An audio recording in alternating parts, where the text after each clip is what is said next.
The Acts of the Apostles, presented by Nicoletta Pilara and Marissa Barberia. To give a better understanding of the geographical context of the work, we have highlighted the areas of importance. The 10 tapestries were originally commissioned by Pope Leo X. It was a great honor that Raphael was selected to create the preliminary designs for such a prominent work to be placed in the Sistine Chapel. This is located in the Vatican City, Rome. Raphael completed the cartoons in 1516. They were then sent to Peter van Elst's guild in Brussels, Belgium. Van Elst completed the weaving of 7 of the 10 tapestries in 1519. These were then sent back to Rome, and the remaining pieces arrived shortly after. The tapestries illustrate episodes from Peter and Paul's life. Peter is especially significant because he is known as the predecessor to all popes, according to the Catholic belief.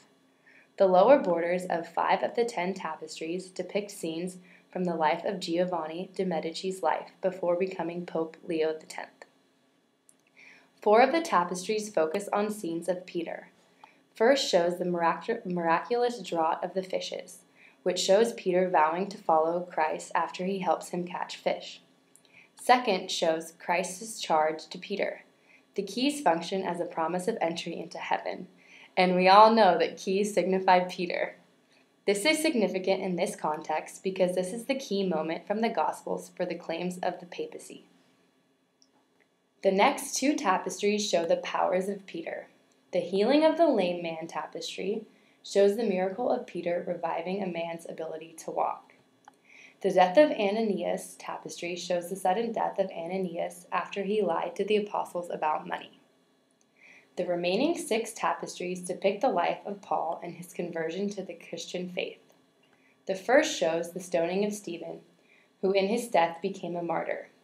Paul is a witness of this event before his conversion. Second shows the conversion of Saul, explaining Paul's vision of going to Damascus and becoming the apostle to the Gentiles. The next 4 tapestries show the development of Paul's mission. The conversion of the proconsul shows Paul's first miracle, where he strikes Elymas blind, resulting in the proconsul's conversion. The sacrifice at Lystra shows Paul ripping his garments in disgust as the people of Lystra view him as a god, because of his miracle of curing a crippled man. Paul in prison shows the break in the ground that symbolizes the earthquake that frees Paul from prison. Paul preaching at Athens features portraits of Pope Leo and Janus Lazarus, who was a Greek scholar living in Rome. The scenes of Pope Leo's life that can be seen on the bottom borders of 5 of the tapestries are as follows: his entry into Florence, his visit to Rome in 1492, and his admission to the consistory, the sack of the Palazzo de' Medici, the capture at Ravenna in 1512, and the escape to Milan, and last, the recall of the Medici and his re-entry into Florence. Pope Leo X commissioned the work with the aim to re-establish the authority of the papacy.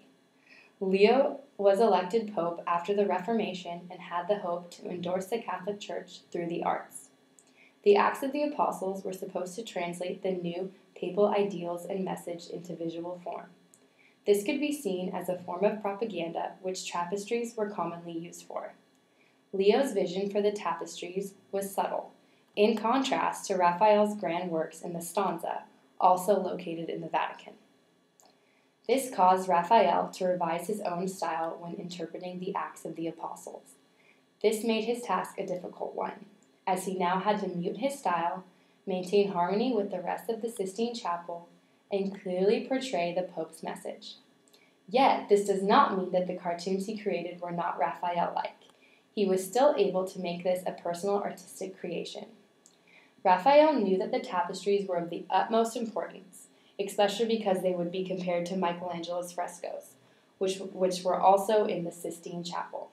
We can see how much effort Raphael put into the sketches through X-ray evidence, as he commonly corrected the work of his assistants.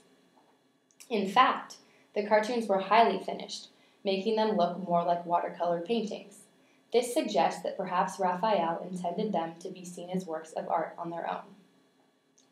Brussels played a dominant role in the production of tapestries at the time, and Van Elst was one of the leading merchants in this industry. The fact that Leo chose Van Elst's workshop to complete the important commission speaks to the high quality of Flemish tapestries, especially ones from this workshop. The weavers succeeded in representing different painterly effects in the tapestries, further showcasing the sophistication of their skill. The tapestries were created with wool, silk, and silver and gold thread. The finished tapestries were amazing and luxurious works of art, so much so that they were worth not one, not two, but 5 different Sistine Chapel ceilings. According to some historians, the weaving process required Raphael's cartoons to be cut into strips, and then the background and figures separated. It is uncertain if these were sketches or copies of the cartoons that were cut, if they were at all cut. The weavers worked on the figures and the background separately. They closely followed the cartoons when weaving the figures, but took liberties when weaving the landscapes and backgrounds. This explains why later tapestries made from the cartoons differ in appearance. Shortly after Peter van Elst's death, copies of the Acts of the Apostles were created for Francis I. Willem de Moyen and Daniel and Antoon van Bergen were responsible for the tapestry's creation. In Francis's set, the lower panels previously depicting Pope Leo's life showed scenes honoring the King of France. In 1797, these copies were burned to extract the silver and gold that were threaded into the tapestries. Henry VIII also had copies made, which he sold in the mid-1600s. This copy reappeared in Berlin, only to be destroyed in the Second World War. Some of the original Raphael cartoons still exist, which were acquired by Charles I, the Prince of Wales. Queen Victoria moved the cartoons to the Victoria and Albert Museum located in London, England. They are held in a custom-fitted gallery and are still on display to the public today.